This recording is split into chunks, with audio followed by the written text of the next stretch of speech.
Hello everyone, here is Medalis 3D, and today I want to show how you can use built-in slicer in your SLA DLP 3D printer.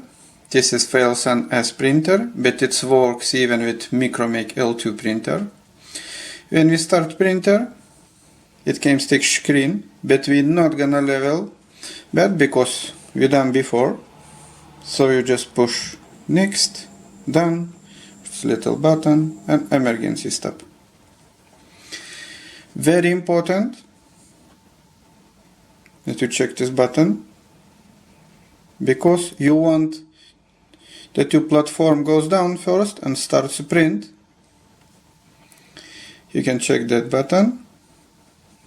That means you're gonna save some resin. Now I push home. You see? No slicing file selected. That means profile. So first we're gonna do select file, this one. Just push select. Now we're ready to go. We just choose file. This file we're gonna print. I'm printing from USB, and we're gonna print this Vikinger. Push it. See, select it. Select. Now, just push start if you want to print. But we're gonna change some settings. We push on default slicing profile and edit it. Wait, something wrong.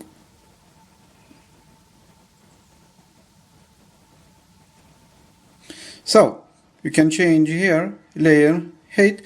I printing always on 0.8 and I get really beautiful results. But you can, choose 5, something like this.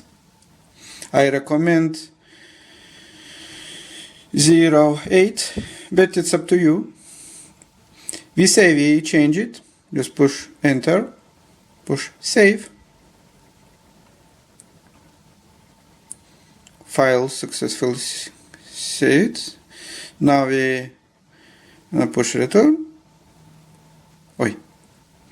Cancel.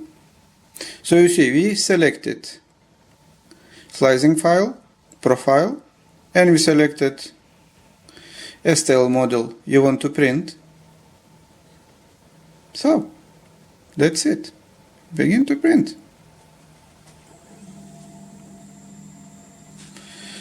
Now platform goes down and starts to print. I use ANYCUBIC Photon Slicer for add support to my STL files. I think it's absolutely easiest way to do that. But you can get many other slicers. So you can use it. So thanks for the watching. Bye.